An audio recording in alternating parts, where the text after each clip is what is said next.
Olá, pessoal, tudo bom? Hoje a gente está com uma novidade. A gente está com uma mesa redonda que a gente vai aproveitar para discutir um tema que está muita notícia no Brasil todo, que é o caso das herdeiras do Silvio Santos. Para isso, a gente reúne um time de especialistas. Diretamente de Miami, a gente está com o CEO da Ripol Alliance, que é o Rodrigo Martins, que também é o advogado líder da área de planejamento patrimonial do escritório do Dr. Ronaldo Martins. Olá, Rodrigo, tudo bom? Tudo bem, Dirce? Bom Tudo estar aqui com você. ótimo. Então, tá bom. Também estamos com Renato Andrade, que é o advogado líder da área do tributário consultivo, que também vai falar um pouquinho sobre isso. Tudo bem, Renato? Oi, Dirce. Olá, pessoal. Prazer estar aqui hoje. Vamos em frente nessa mesa redonda. Vamos embora. Também de Brasília, a gente está com a nossa advogada sênior, que é a Jéssica Oliva, que também acompanha os tribunais direitinho lá de Brasília para gente. Tudo bom, Jéssica? Oi, boa tarde a todos. É um prazer estar colaborando e participando. Também estamos com o advogado líder da área civil, que é o Dr. Edney. Tudo bom, Edney? Olá, pessoal, tudo bom? Vamos tentar aí ajudar o pessoal a entender um pouco mais das repercussões aí desse caso midiático. É um caso midiático, concordo com você. E eu acho que está, assim, gerando até muita confusão para quem está do lado de fora. Eu que estou do lado de fora, eu pergunto aí para o Rodrigo, o que que teve de errado aí nesse planejamento, vamos dizer assim, da família Santos?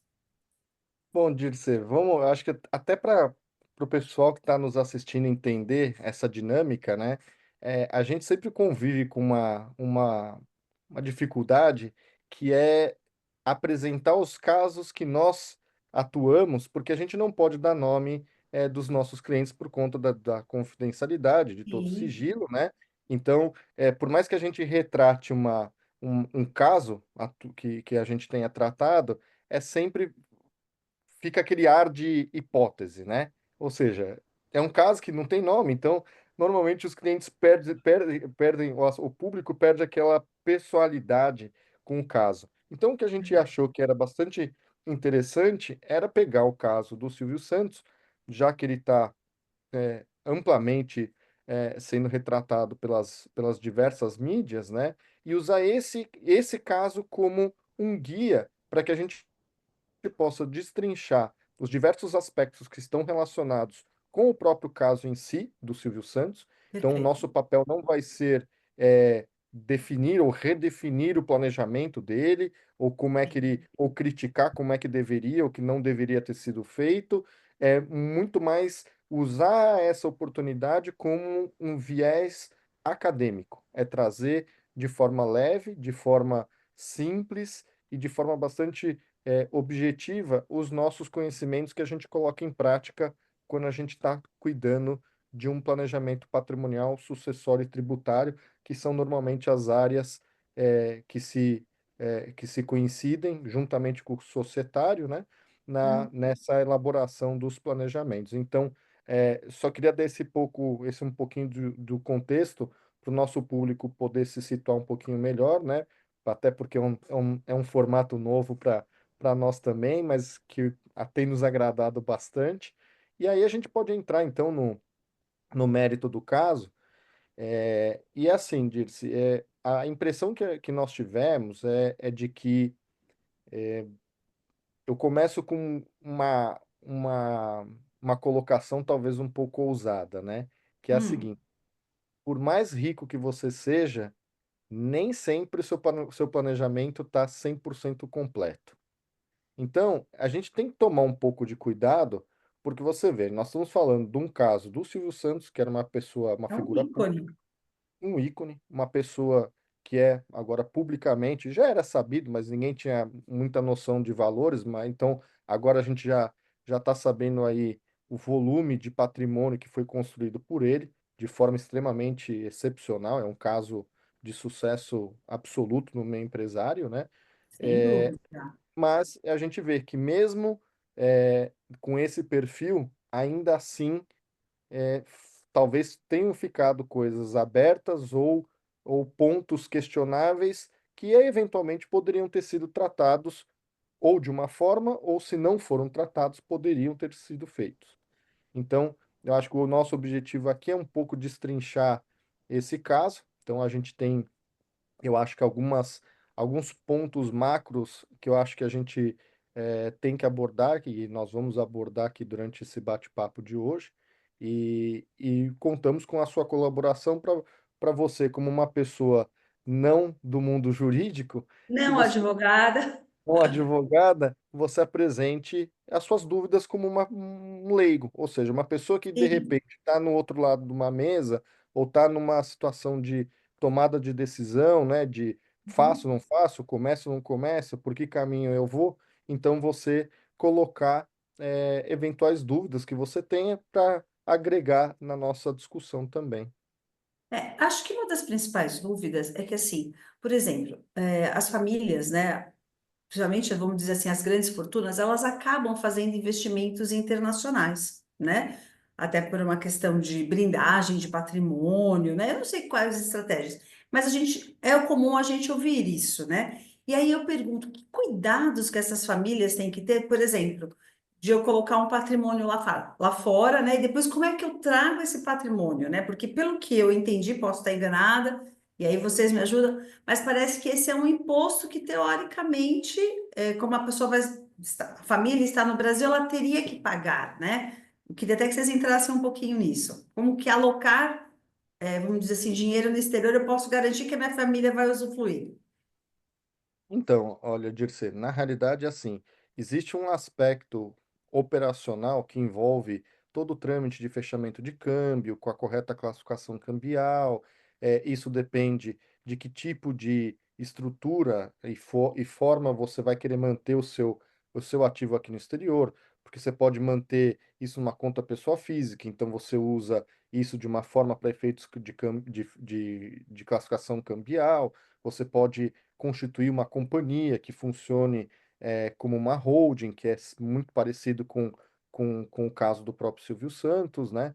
Então aí a classificação cambial é outra. Você pode remeter para fazer uma aquisição de um bem imóvel, por exemplo. Então, tudo isso leva e traz determinadas consequências do ponto de vista operacional. Quando a gente está tratando desse cenário operacional, o operacional a gente vai tratar daqui a pouquinho, mas é importante, eu acho, que a gente tratar de um aspecto pontual que foi até por conta disso que o caso ganhou publicidade na mídia, né? Que é a questão da incidência do ITCMD, que é o Imposto sobre Transmissão Causa-Mortes, que é, Perfeito. que é o imposto brasileiro, e aí é um imposto estadual, só que também está sujeito às disposições da própria Constituição Federal. Então, na hierarquia das leis, então, existe determinações sobre o ITCMD na Constituição Federal e depois os estados podem seguir com a sua aplicação.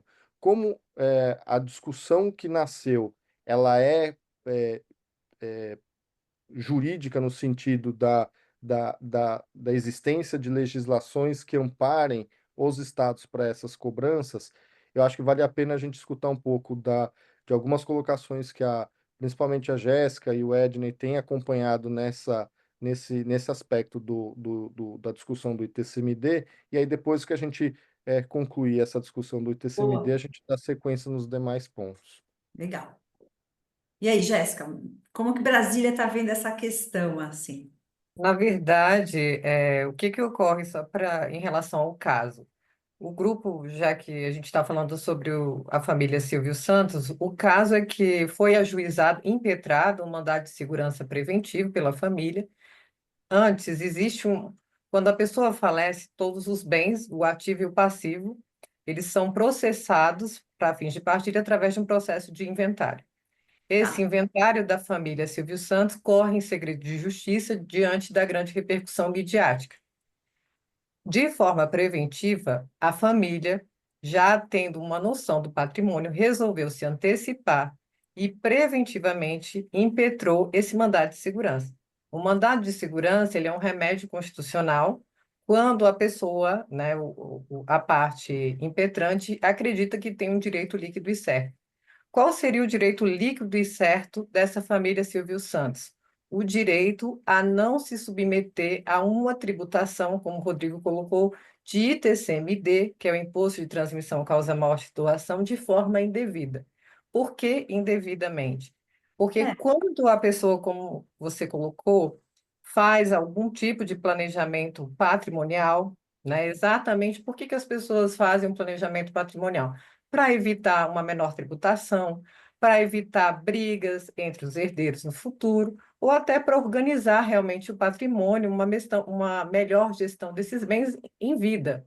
Então, Uhum. acredita-se que o Silvio Santos tem esse planejamento patrimonial prévio, mas mesmo assim, por ele ter esses bens no exterior, o Estado de São Paulo estaria tributando esses bens. E como a gente sabe, a administração tributária ela não pode agir sem ter uma legislação prévia. Então, existe uma legislação em São Paulo, né, uma legislação estadual, porque o TCMD é um tributo de competência estadual, que permitia essa cobrança deste imposto.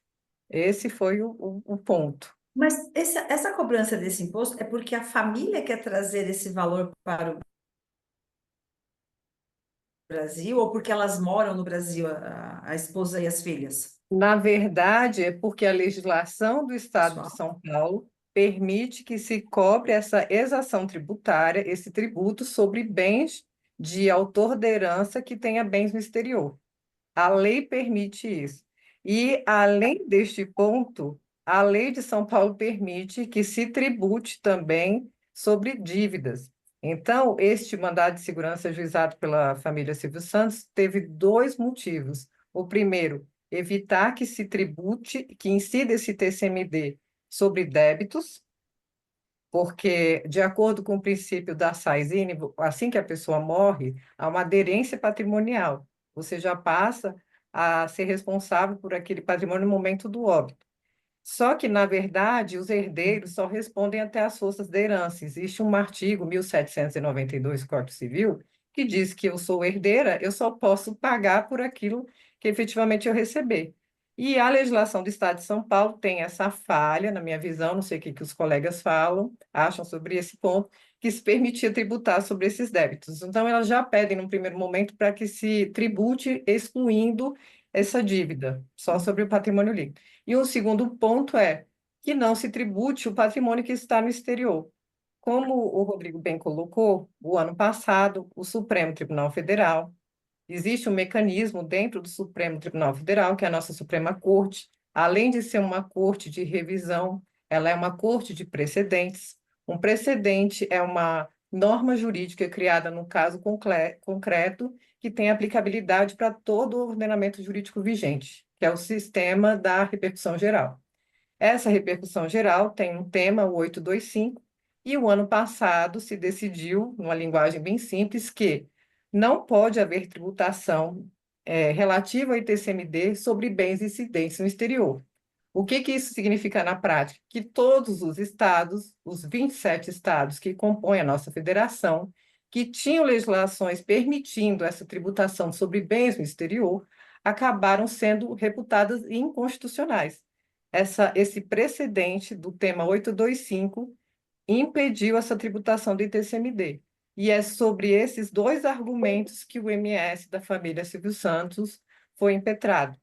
E ontem, se eu não estou enganada, teve uma liminar deferindo esse direito líquido e certo dos impetrantes de não se sujeitar, pelo menos neste momento, ao ITCMD. Não sei Acho que se até os colegas querem complementar. eu acho que só para complementar para o público que não tem a sequência das leis, o que acontece é que o artigo 155 da Constituição é que prevê e trata do ITCMD na esfera mãe, como a gente chama, né? E esse artigo ele dispõe que os estados só poderão tributar em algumas situações, como este caso da tributação de ativos no exterior, mediante a existência de uma lei complementar que regulamente essa aplicação do tributo, ou a tributação do tributo.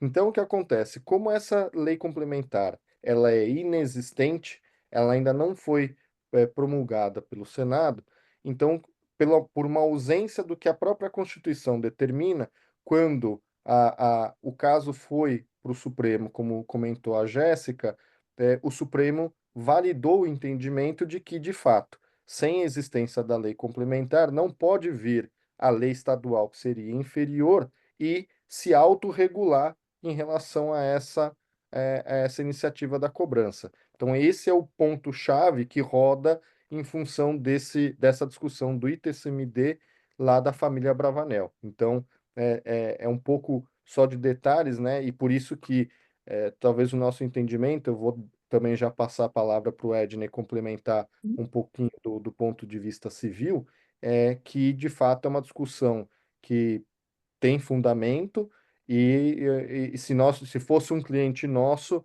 provavelmente a gente teria seguido na mesma linha de raciocínio e teria feito o mesmo pleito. Dei Edney, até quer ter a complementar? palavra aqui antes do Edney, Rodrigo. Fala, Renato. Acho que é importante mencionar que a gente teve até uma alteração constitucional no final do ano passado, né? Que foi no final do ano retrasado já, aliás, né, a gente já está em 25, 2023? que foi a emenda constitucional 132 que trouxe alterações quanto à questão do ITCMD.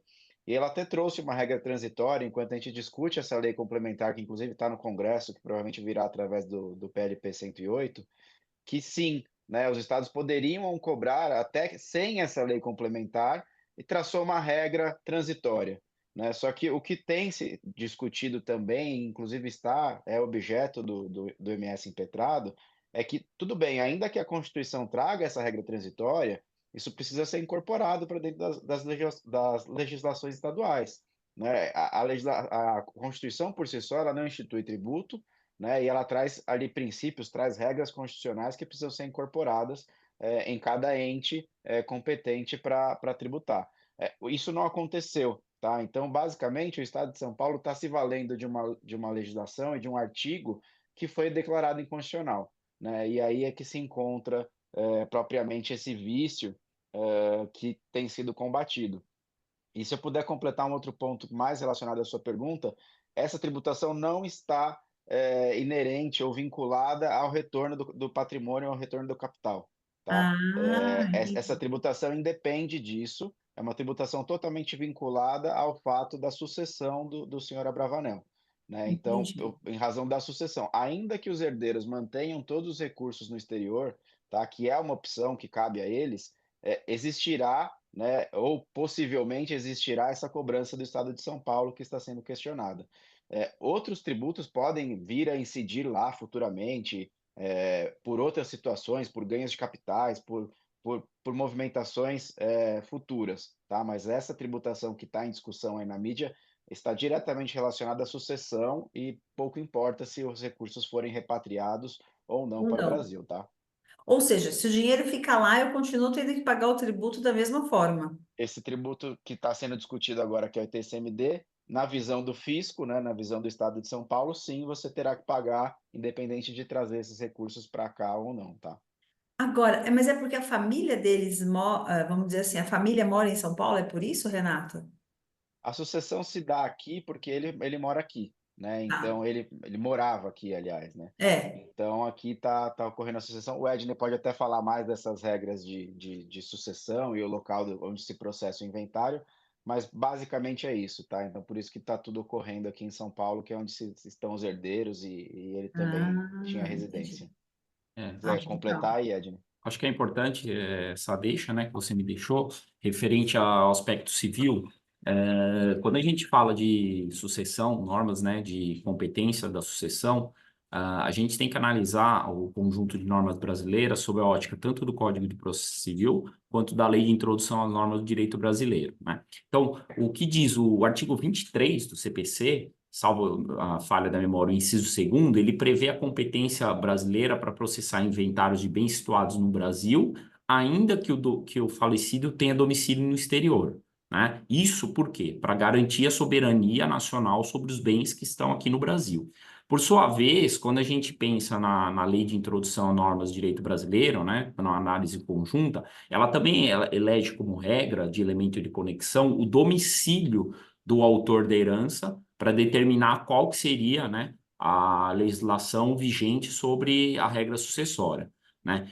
Ocorre que vem tendo aí uma discussão já há muito tempo, tanto de doutrina e jurisprudência, né, sobre se essa regra seria absoluta, né? E o entendimento mais recente que a gente tem é que, embora o elemento de conexão domicílio, elegido pela Lei de Introdução das Normas de Direito Brasileiro, nós temos que ela não é uma regra absoluta, tá? Então, que outros elementos de conectividade podem ser avaliados para que se analise qual seria a competência de legislativa, né, a competência de juízo para no caso de bens que, embora brasileiros residentes no exterior. E a posição mais recente que o STJ tem aplicado é que se aplicaria uma pluralidade de juízos sucessórios, tá? Na medida em que os bens que estão, bens móveis e imóveis no Brasil seriam de competência da Justiça brasileira, porém os bens móveis e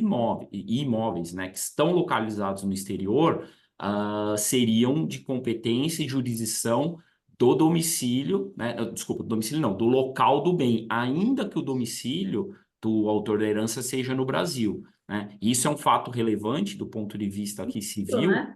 porque, exatamente, porque tem esse entendimento recente do STJ de que o inventário de bens deixado no exterior, ele seria regido e aplicado pelas regras, né, do domicílio, desculpa, do domicílio não, do local dos bens no exterior, e não pela legislação brasileira. Daí a ideia de pluralidade de juízos sucessórios, né? E isso é um ponto relevante porque implica diretamente na avaliação do planejamento patrimonial, né? Que é aí que o Rodrigo pode observar, porque a partir do momento que, e aí fugindo um pouco do caso Abravanel, mas uma forma genérica aqui, geral, e hoje, em razão da globalização, é muito comum que as famílias tenham bens, né, fora do Brasil, né? Então, tendo isso em mente, sabendo, inclusive, dessa posição do STJ, de que a regra sucessória de um bem fora do exterior pode ser, né, diversa da regra brasileira, é importante que quando você faça seu planejamento patrimonial, você saiba bem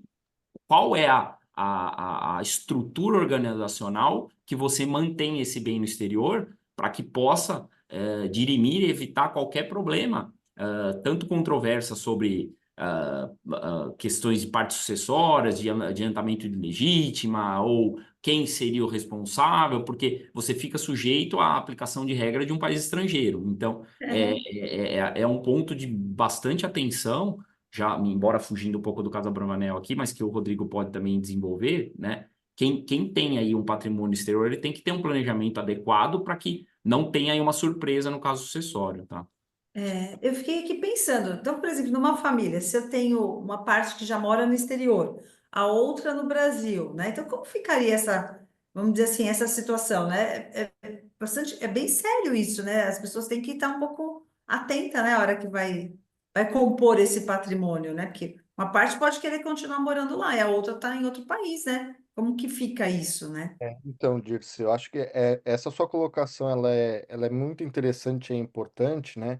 Porque até dentro das discussões jurídicas no próprio ordenamento brasileiro, já tem algumas disposições que tratam dessas situações de quando você tem relações com o Brasil, né? Ou existe alguma relação com o Brasil, Tipo um mas tratado, assim? não é Não. nesse, não é no aspecto da, da, da hierarquia de leis, né? Porque o tratado entra dentro dessa hierarquia, Uhum. é mais na conexão de fato. Então, por exemplo, olha, se você tem uma pessoa que era residente no exterior e deixou um bem no exterior para um brasileiro, por É, exemplo, fez uma doação, ou é um falecido, então a pessoa, o de cujos é uma pessoa do exterior, tinha bens no exterior, e o herdeiro era um residente fiscal no Brasil, um brasileiro, por exemplo. Ent- Então, isso é uma situação. Então, a outra situação é, por exemplo, olha, como é essa situação? Eu sou brasileiro, tenho herdeiros no exterior. Então, é, quem processa a minha passagem sucessória do meu bem para o meu herdeiro? E se eu tenho bens no Brasil e eu tenho bens no exterior e eu tenho um herdeiro no exterior? Eu quero fazer uma doação para alguém do exterior. Então, são todas vertentes que a própria legislação brasileira e até as decisões dos tribunais em termos de jurisprudência, já tem trilhado quais são os caminhos e as aplicações da lei, ou até em alguns casos aonde a lei não se aplica. E aí é como o Edney falou, que então aí no caso você fica sujeito a outras disposições que são as legislações internacionais, né, ou as legislações de cada outro país envolvido, porque um termo que é muito importante do que o Edney falou é a soberania jurisdicional de cada país. Então, o Brasil não pode ir lá e falar assim, olha, tá bom, o bem está aqui no Brasil, então tá bom, mas o herdeiro e o de cujus, vamos tratar num caso similar como da família Bravanel. O de cujus está no exterior, ou é do exterior, o seu herdeiro é do exterior, mas o bem está no Brasil. Bom, então você tem uma conexão com o Brasil, que o Brasil entende que, olha, eu não posso simplesmente deixar isso a bel prazer. Se está aqui o bem, então eu vou tratar pela legislação brasileira. Da mesma forma que a legislação, como o Edney comentou, se é uma hipótese onde, olha, eu, o bem está no exterior e eu tenho, por exemplo, eu sou brasileiro, né? Como o Silvio Santos. Vamos supor que ele tivesse um herdeiro que fosse do exterior, por exemplo. Então, como é que ficaria essa hipótese? Porque pode ser que entre a legislação da onde está o bem e a legislação, às vezes, até de onde está o próprio herdeiro, eles chamem para si a aplicação da legislação. Então, se você tem essa sobreposição de legislações, o problema que você gera é um conflito, que aí é duas jurisdições, ou dois países querendo brigar para aplicar sua própria lei sobre o mesmo evento, o mesmo fato, né? Então, isso é algo que a gente tem que tomar bastante cuidado. E até vou aproveitar o gancho vou fazer uma provocação para o Edney, antes de entrar um pouco mais no mérito da parte do planejamento internacional, da parte sucessória, que é o seguinte: ok, então, Edney, o que acontece quando, por exemplo, você tem uma situação aonde, pela legislação internacional, como no caso a Bravanel, você possa aplicar uma disposição sucessória e que eventualmente seja diferente ou não siga as mesmas métricas que estabelecidas na legislação brasileira, mas por outro lado, você também tem concorrentemente a aplicação da legislação brasileira. Em outras palavras, olha, você tem pela nossa legislação a divisão em partes iguais, em quinhões, em quinhões iguais para todos os herdeiros e a questão do meeiro que também está envolvido no assunto. Aí depois lá na legislação internacional, a legislação internacional diz o seguinte: não, se você tem aqui um instrumento sucessório, você pode deixar da forma que você bem entender. E aí vamos dizer que o Silvio Santos tivesse deixado uma porção maior para alguma dos herdeiros. Como é que você lidaria com essa questão dessa concorrência de leis em situações em que o desfecho da aplicação da lei não é exatamente a mesma? É uma questão complexa, Rodrigo, e aí a gente teria que avaliar primeiro o domicílio, né? Qual que era o domicílio do autor da herança, se é o domicílio brasileiro, e qual exatamente é a proporção aí, a disposição de bens que estão sendo afetadas. Se limitar exclusivamente a um bem localizado no exterior, que não estejam respeitando a legislação brasileira, enfim, ou um adiantamento de legítima, ou uma cota à parte diversa, pelo posicionamento que a gente tem visto aí do STJ, se for um caso específico de um bem imóvel, vai prevalecer a regra, tá, do local do bem imóvel, tá? Então tem se entendido aí que se tratando de um bem não localizado no Brasil, que estaria fora do Brasil, ele deve respeitar e ser inventariado no local, né, do estado, no país em que ele se encontra, e aí, neste caso, não obedeceria a legislação brasileira no tocante a essas distribuições de cotas, enfim, tá? Ou seja, naquilo que a gente estiver falando, por exemplo, da divisão em partes iguais entre todos os herdeiros num caso sucessório, se você tem uma disposição lá no exterior depositada de que um herdeiro em específico ele é beneficiado em montante, por exemplo, superior aos demais, existe alguma necessidade de equiparação desse montante enquanto o total do patrimônio, pensando pela legislação brasileira e à disposição da distribuição patrimonial? O que eu disse anteriormente, o entendimento é de que não. Se a gente estiver falando de um imóvel, tá? Um bem que se localiza ali no exterior, e lá no exterior foi feita uma disposição em que há uma prevalência sobre um herdeiro, ele não vai entrar para a composição da integralidade do monte mor para se fazer a equivalência, né, das cotas parte de cada herdeiro, tá? Por quê? Porque entende a legislação brasileira aqui e o posicionamento recente do STJ de que a competência para se inventariar aquele bem é a do país estrangeiro, tá? E não haveria essa necessidade de se fazer uma equiparação com o total integrante do monte, né? Deixado para que se faça essa distribuição igual, tá? Isso exatamente quando a gente fala de casos de inventário, né? De falecimento. Perfeito. Muito bem. Bom, pegando Mas aí, então. pensando assim, né, essa parte tributária, né, pensando até um pouquinho desse lado do Renato, eu acho que é uma das coisas mais complexas também, não é, Rodrigo? Que a gente, e Renato, essa parte, tipo, os tributos, porque eles acabam incidindo em vários pontos, né? Eu acho que é por isso que precisa ser muito bem estruturado, né, Dirce? Veja, a gente tem, inclusive, instrumentos para minimizar o próprio TCMD. A gente tem, o STF recentemente julgou, por exemplo, casos de PGBL e VGBL, que são instrumentos que poderiam ou podem ser utilizados em alguns planejamentos.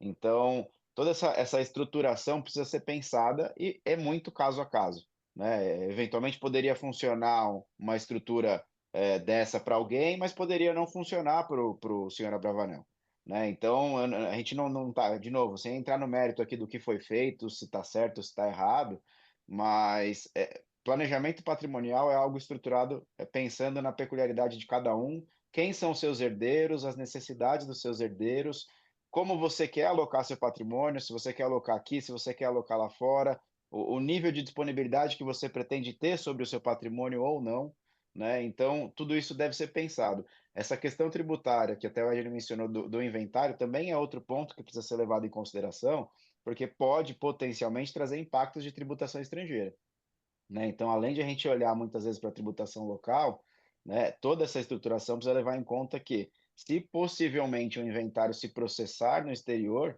né, ainda que de uma fração da sua herança, isso pode trazer, a depender de onde está, algum reflexo, né? Então, algum reflexo tributário naquele país. Então, isso tudo precisa ser pensado e estruturado.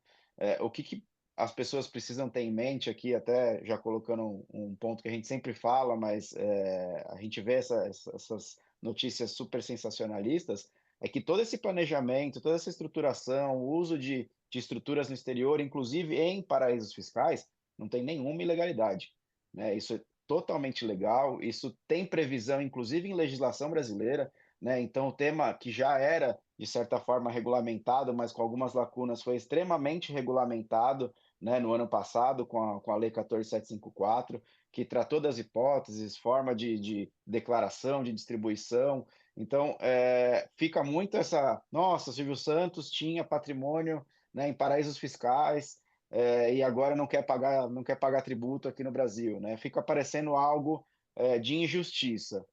E eu acho que isso, independente dele, do caso dele, isso precisa ficar muito claro que não tem nada. Eu acho que um planejamento patrimonial bem pensado e estruturado é justamente com esse objetivo, né? De trazer uma economia, de trazer uma estruturação, de trazer um benefício em prol dos herdeiros, seja ele qual for, né? Seja para acessar mais facilmente aquele patrimônio, né? De uma forma simplificada, sem ter todo esse trabalho. Imagina, seria muito mais fácil para os herdeiros dele se pudessem acessar todo o patrimônio sem precisar entrar com discussão judicial, sem precisar processar eventualmente um inventário, sabe-se lá quanto tempo vai demorar, né? Então, isso é justamente para evitar todos esses problemas que a gente sabe que acontecem depois que, infelizmente, alguém vem a óbito, tá? Se você quiser completar algum ponto aí, Rodrigo.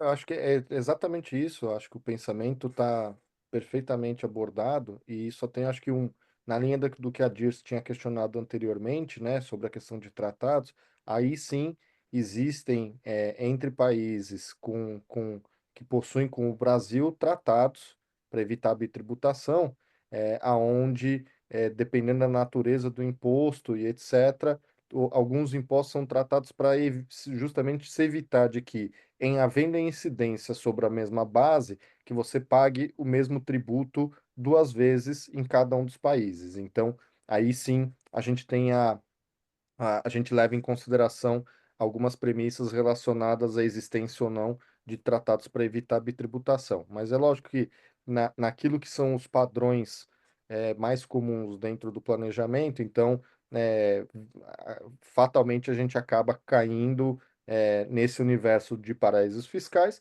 e como o Renato disse, que eu acho que é extremamente importante voltar a enfatizar, não existe nada de ilegalidades. Então, são planejamentos. É diferente de você usar um planejamento bom para fazer uma coisa ruim, como é sabido publicamente o caso Maluf, que mantinha de recursos não declarados, de lavagem de dinheiro, enfim, coisas que a gente já conhece até de casos políticos que tiveram aí no passado, se utilizavam de estruturas boas, legais, para fazer a ilegalidade. Então, tem que separar uma coisa da outra. Então, acho que isso é extremamente importante.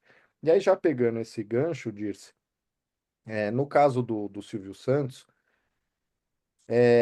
de novo, a gente não tem detalhes de todo o planejamento, só tem 100% da imagem aí, né, da foto, a própria família e eventuais advogados que participaram desse planejamento, né? Mas pelo que a gente teve acesso através das notícias e até do próprio mandato de segurança, etc., a gente sabe que ele se utilizava de uma jurisdição que é considerada paraíso fiscal, que era, no caso, Bahamas, e com a existência de uma estrutura. E essa estrutura era uma companhia, que normalmente é uma companhia que a gente usa como um veículo de investimento e potencialmente dentro de um planejamento sucessório. E por que isso? Então, o que acontece? Como o Renato já até citou, até dezembro de 2023, a gente não tinha existência da Lei 14.754. Sem a existência da lei, o critério para investimento no exterior qual era? Olha, se eu tivesse uma conta pessoa física e depositasse meus recursos financeiros nessa conta pessoa física, todos os rendimentos que eu tivesse das aplicações financeiras dentro de um mês, eu tinha que, até o último dia útil do mês subsequente, fazer o pagamento dos impostos devidos, que aí seria imposto de renda e ganho de capital, via Carnê-Leão. Então, era um processo manual que demandava um trabalho extremamente grande. Então, era pouquíssimo utilizado e você não tinha, na realidade, nenhum benefício em se utilizar desse mecanismo. Então, o próximo mecanismo que era utilizado, que é muito comum até hoje, era a constituição de uma companhia no exterior, na qual você manda esse seu recurso financeiro para essa companhia. Então, o que acontece? Na legislação anterior, quando você desloca esse recurso para a companhia, a propriedade desse ativo financeiro passa a ser de um terceiro, que é a própria companhia. Então, para efeitos da parte tributária brasileira, até que esta companhia fizesse uma distribuição de lucros e dividendos para o seu sócio, que é a pessoa física brasileira, você tinha um diferimento fiscal, ou seja, a companhia em si ela não está sujeita ao pagamento do imposto nem na sua jurisdição e tampouco pagamento de imposto de renda no Brasil, porque ela não é uma companhia brasileira. Então, esse era prática comum a utilização do diferimento fiscal para você receber os rendimentos, o rendimento não saía da companhia, ele já era automaticamente reinvestido, então você ia aumentando a sua base é, é, aplicável, né? A base de Seja, investimentos. enquanto eu não distribuísse, eu não precisava pagar imposto. Seria isso? Isso, Tá. exatamente. Então, essa era a realidade. Aí o que aconteceu? Veio a 14754, que estabeleceu que, em determinadas situações, e de forma geral, não quero entrar aqui no mérito da 14754 por completo, porque também já é um assunto que já foi extensivamente discutido, mas a gente se o público precisar, a gente está disponível para tirar dúvidas pontuais depois, né? Uhum. Mas a legislação basicamente estabeleceu que, olha, se você não tem se você tem uma companhia e essa companhia não está vinculada a uma atividade operacional, ou seja, que de fato ela movimenta economia, ela gera proventos, gera Emprego, né? Paga exato, imposto. ou seja, exato, paga imposto, tem toda uma fundamentação aí por trás, numa fração de 60-40, ou seja, é, até 60% da sua receita seja de uma operação, então você pode ter receita de investimento financeiro desde que ele não ultrapasse os 40% da receita total. Então, se for isso, se você tiver vinculado a uma operação de fato, a legislação disse, ok, então, eu não vou te tributar no novo critério. Então, você continua se beneficiando do critério antigo. Tá. Só que para o universo da pessoa física e do planejamento patrimonial, isso não é nada comum. Então, a gente está falando de companhias que não são operacionais, são diretamente veículos de investimento financeiro, e aí foi quando a legislação veio e disse, então, que, olha, então, se é assim, acabou o diferimento fiscal. Ao invés de você funcionar e operar num regime de caixa, né, que é o regime do só paga imposto a pessoa física quando a companhia distribuir, a legislação veio e mudou como se fosse o que a gente chama de regime de competência, aonde a companhia vai fechar o seu balanço no final do ano e se ela tiver apurado o resultado lucro, distribuindo ou não distribuindo, essa pessoa física brasileira está sujeita a pagar 15% sobre esse resultado. Tem uma diferença positiva, porque antes, mesmo com o diferimento fiscal, quando havia a distribuição de lucros e dividendos, você pagava tabela progressiva do IR, que pelos montantes da tabela, você fatalmente sempre caía na alíquota maior, que era 27,5%. Então, É. você teve uma mudança de alíquota aí dos 27,5% para os 15%, mas você não tem mais diferimento fiscal.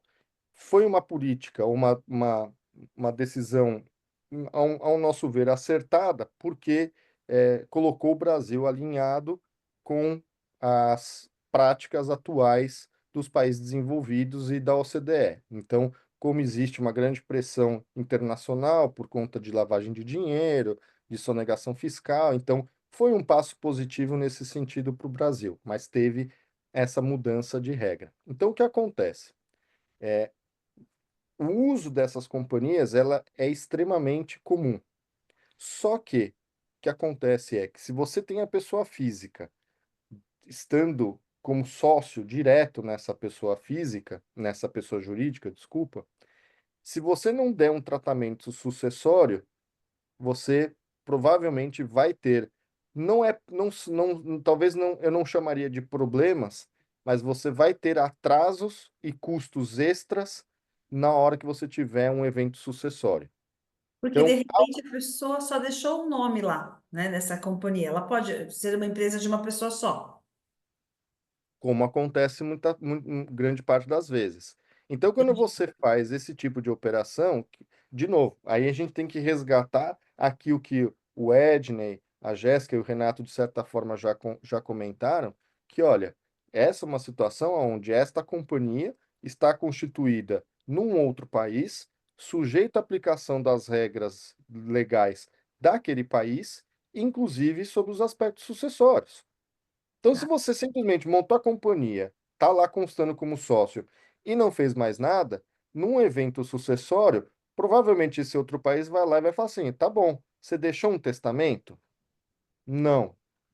Então, meu amigo, você vai ter que abrir um inventário aqui na minha jurisdição, porque esse seu ativo não está coberto do ponto de vista sucessório ainda. Então, Uhum. vamos supor No que você tem uma testamento companhia.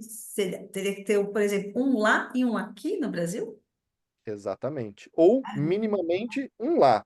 Pode até ser, você não tem uma obrigação de deixar um testamento no Brasil também. Mas é aquilo, são margens que você deixa aberta para, ao invés de você deixar uma disposição que fosse do seu interesse permitida pela lei, você vai ter que aplicar a lei geral que regula a sucessão, seja no Brasil, seja no exterior. Entendi. Então, Só você vê para, eu que só queria complementar, Rodrigo, se você me permite, que na claro, verdade a gente não pode dizer que existe um padrão de planejamento patrimonial. Cada caso é um caso. Então, o que que o Rodrigo está retratando? O testamento, a antecipação de legítima, o regime dos cônjuges. A gente tem que olhar uma gama de fatores para poder amoldar aquele fato concreto a uma situação. E o Rodrigo muito bem pontuou a questão da hold. O Renato, por exemplo, falou do VGBL. O que que é o VGBL? É uma espécie de, são um parênteses, mas são espécies de planejamento que a gente pode fazer com cada instrumento. É vida gerador de benefício livre. É só um exemplo. Como que a gente pode usar? Esse VGBL é uma previdência privada aberta, então eu posso resgatar quando eu quiser, eu posso aumentar, eu posso diminuir. O que que pode ser feito, só para ver em termos de planejamento? Uma pessoa tem 10 milhões de patrimônio. No Brasil, como o Edney muito bem colocou, a gente trabalha com elementos de conexão. Lá na Lei de Introdução às Normas do Direito Brasileiro tem um artigo, o 10, parágrafo 1º, e ele vai dizer que se aplica a lei brasileira desde que não seja favorável, por exemplo, à lei do decurso no exterior. Então, assim, a gente trabalha com esses elementos de conexão, são exemplos. Aqui no Brasil tem um outro artigo, que é o 1847, que trata da legítima. O que que é a legítima? Eu não posso dispor de todo o meu patrimônio tendo determinados herdeiros necessários, né, a ordem de vocação hereditária, e fraudar essa legítima. Então, pode uma pessoa, por exemplo, ter um pai, ter 3 filhos e uma meeira, mas por conta do regime de casamento ser a separação obrigatória de bens, então ela não vai ter nem a meação e nem a herança. E aí ele pega esses 10 milhões, por exemplo, dou os 5 milhões para os filhos, pega os outros 5 milhões em VGBL e coloca a meeira, que não seria meeira, né, como beneficiária nesse patrimônio. Até aí, na minha visão, estaria ok, porque ele estaria respeitando a legítima dos filhos. Mas se ele, por exemplo, colocasse os 10 milhões deles todos em VGBLs para essa companheira que era casada no regime da separação de bens, ele está, através de um VGBL, de um planejamento patrimonial, por exemplo, frustrando o pagamento da legítima dos herdeiros. Daí a importância de se analisar caso a caso e ver se é o caso de testamento, realmente se vai antecipar a legítima, se a gente vai fazer uma doação com cláusula de reversão, se a gente vai usar o instituto do fideicommício, que é uma forma que a gente pode trabalhar, por exemplo, para que os agregados, ou seja, os futuros cônjuges dos seus filhos, não herdem o seu patrimônio. E por isso é tão importante o planejamento patrimonial. Então, o holding é só um dos mecanismos que podem ser feitos, considerando uma gama de variáveis que vão desde o regime de casamento, pacto antinupcial, doação, antecipação de legítima, para a gente poder trabalhar. Então, não tem como a gente dar um padrão, é o caso a caso e a estrutura patrimonial da pessoa que vai poder gerar uma análise do que seria melhor para aquele caso concreto. É só é, essa ressalva. Mas muito bacana isso que você está falando, porque a gente vê na mídia, vê várias notícias, tipo assim, a pessoa teve que casar com pacto nupcial, né? Porque, né, foi aproveitar. Pacto é só um parênteses, é um dos mecanismos que a gente pode manipular ou acomodar de uma forma que fique mais adequado ao planejamento patrimonial daquela pessoa. Testamento, antecipação de legítimo, são instrumentos que podem ser trabalhados dentro de um planejamento patrimonial. Perfeito, é verdade. Olha que Então, Dirce, aproveitando essas colocações da Jéssica, né, e direcionando para o caso do Silvio Santos, nós tivemos até uma curiosidade, uma outra gestora de investimentos, que eu não vou citar o nome por questão ética, mas ela fez algumas publicações aí nas mídias sociais, abordando um dos aspectos, né, da parte sucessória, que era constituir essa companhia com right of survivorship, joint tenancy e right of survivorship. O que que é isso? É basicamente, na tradução livre, copropriedade e direito de sobrevivência.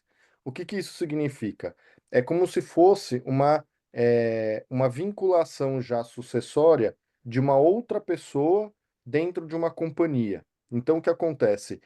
O resultado prático desse modelo é que, na ausência de, por exemplo, se você tem 2 sócios, na ausência de um dos sócios, automaticamente o remanescente fica com 100% daquela companhia.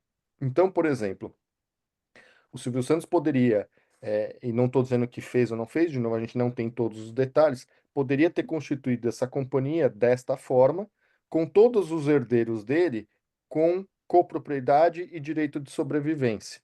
Então, a questão é que, de certa forma, isso impede que outros herdeiros entrem na companhia, porque esse universo é retido e limitado só sobre entre aqueles que fazem parte como sócios daquela companhia com esta característica, né? Então, existe um certo bloqueio para as demais para as demais linhas sucessórias, né? Os níveis sucessórios. Só que foi colocado por essa gestora que isso é igual uma doação em vida.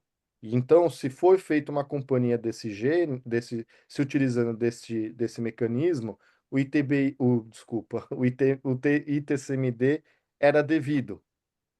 E eu não concordo, porque isso é uma presunção de que, ok, se o Silvio Santos construiu o patrimônio dele e na hora que ele constituiu essa companhia, ele depois já de constituída, ele fez a inclusão dos herdeiros neste modelo, eu até entendo que poderia ser levado em consideração a hipótese de que isso se assemelha a talvez até uma doação com usufruto. E não é bem com usufruto, porque se você é sócio numa companhia dessa, tem um envolvimento com a figura do administrador, que tem um papel fundamental no aspecto da gestão da companhia, mas como sócio você tem poderes.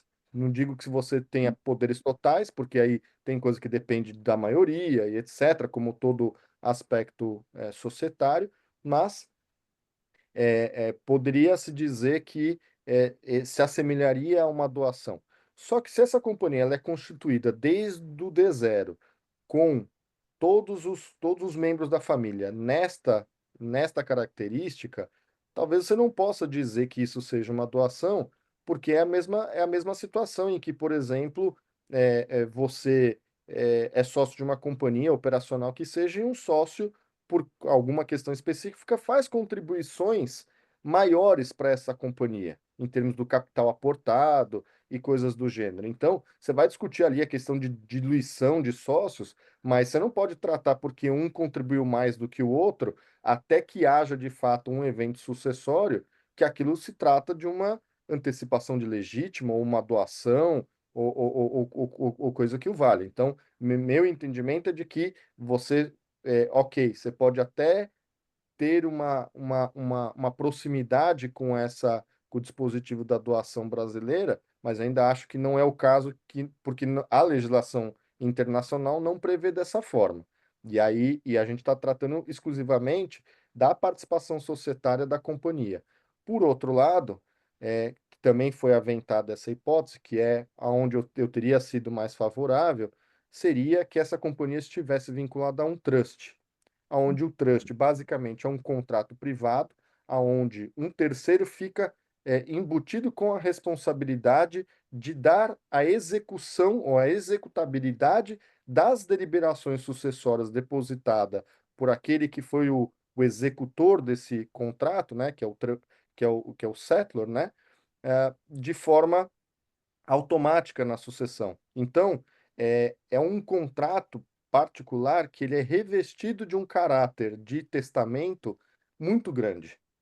Então, a outra gestora falou do Declaration of Trust, a gente tem que tomar cuidado porque é uma forma muito simples, então, dependendo do tipo de ativos, você não consegue gerar o alcance das disposições sucessórias para os demais ativos, você fica retido a um nível muito pequeno e muito superficial, que é só a companhia, mas se você quer entrar em disposições de ordem sucessória, você depende de modelos de trust mais complexos. Então, a vantagem que se tem é que num trust, nessas legislações anglo-saxônicas, que são a grande maioria, possui na sua legislação a figura, né, a disposição do trust, você consegue deixar lá regras sucessórias e distribuídas no tempo, que é uma curiosidade em relação à matéria sucessória brasileira,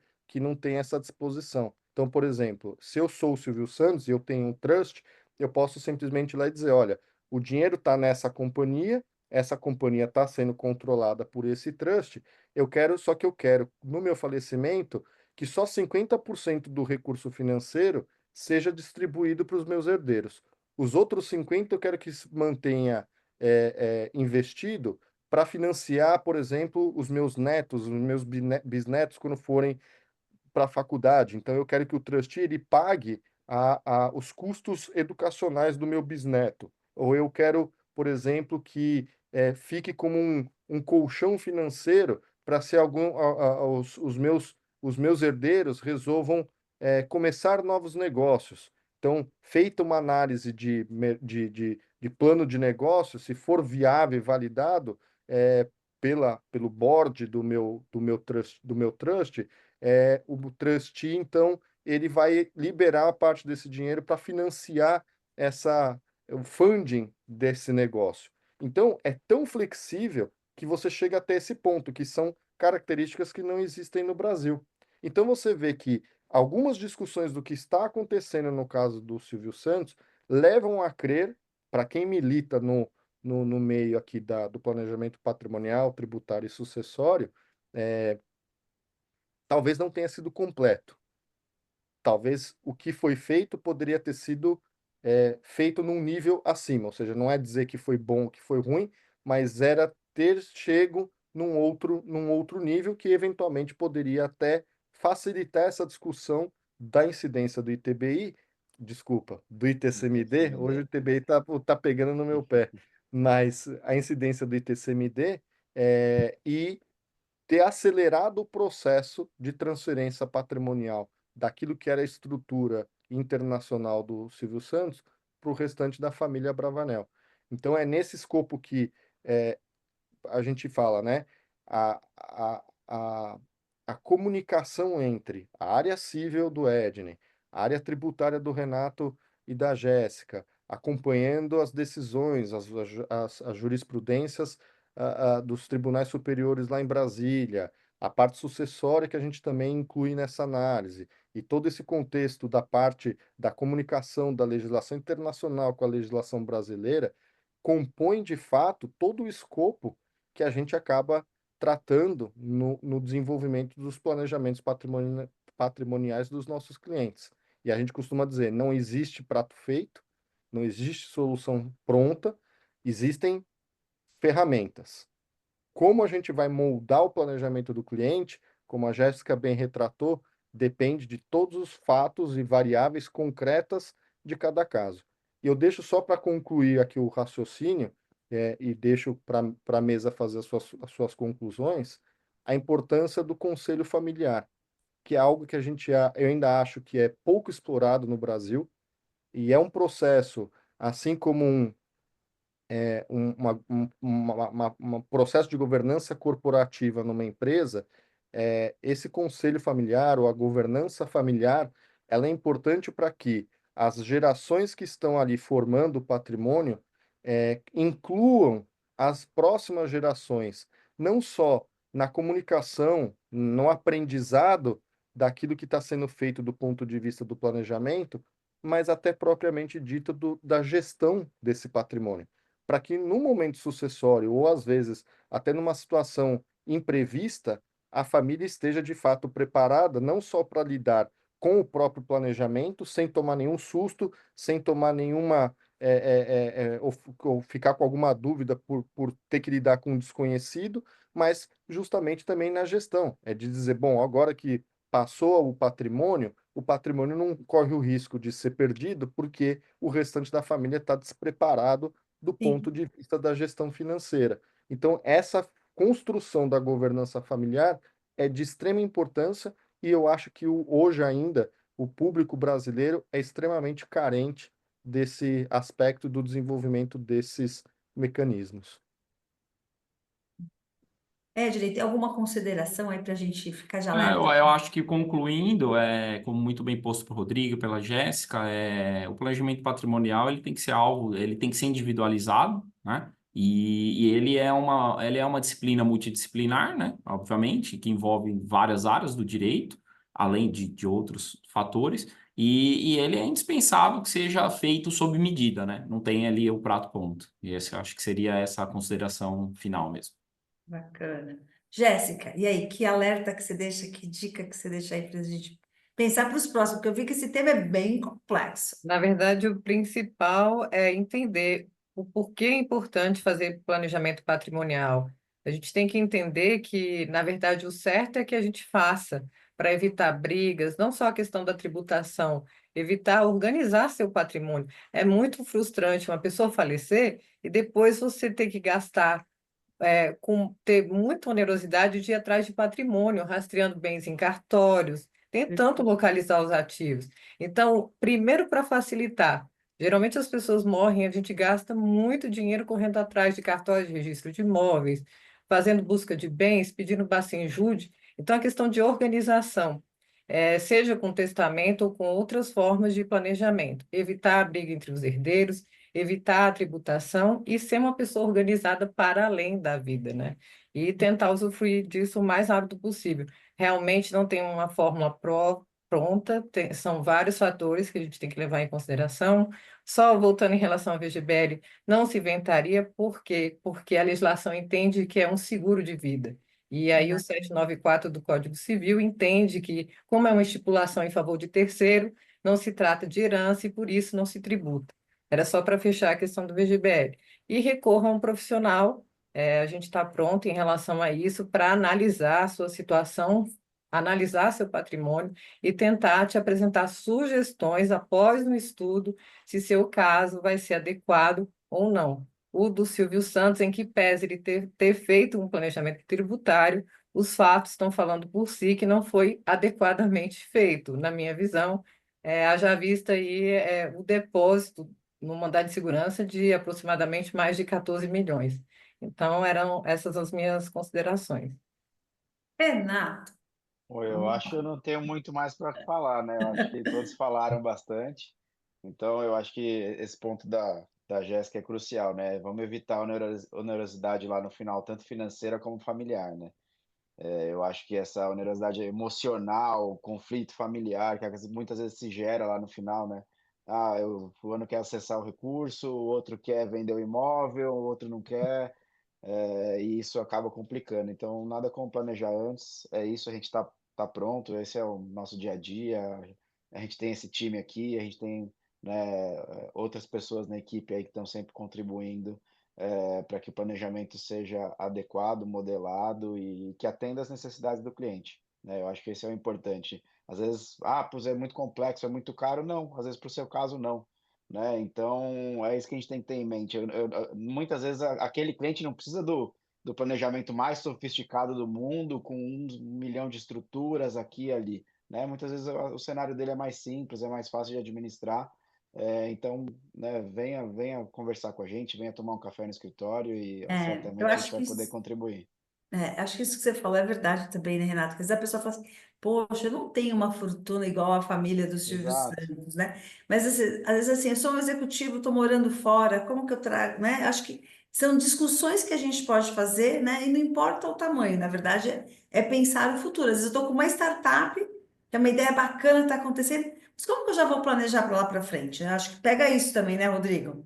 Eu acho que esse ponto é importante porque todo planejamento, ele não é uma fotorretrato, não é algo que a gente implementa e vira as costas e vai embora e depois nunca mais tem contato com o cliente. Muito pelo contrário, é um processo em constante evolução. Então, o fato de você, de repente, ter um patrimônio um pouco menor, tá num momento de vida ainda mais simples, que você não é casado, não tem filhos, nem nada, então tudo pode ser desenvolvido de uma maneira que reflita de acordo com a sua realidade, e conforme você for evoluindo, o seu planejamento vai evoluindo em conjunto. Então, esse é o nosso papel. A gente diz, né? A gente dentro do convívio com os clientes, tem uma parcela do trabalho psicológico que a gente tem que fazer, a gente atua quase como psicólogo junto com os nossos clientes, mas a realidade é essa, o nosso papel é apoiá-los em todo momento da sua vida, e o planejamento segue essa mesma premissa. Então,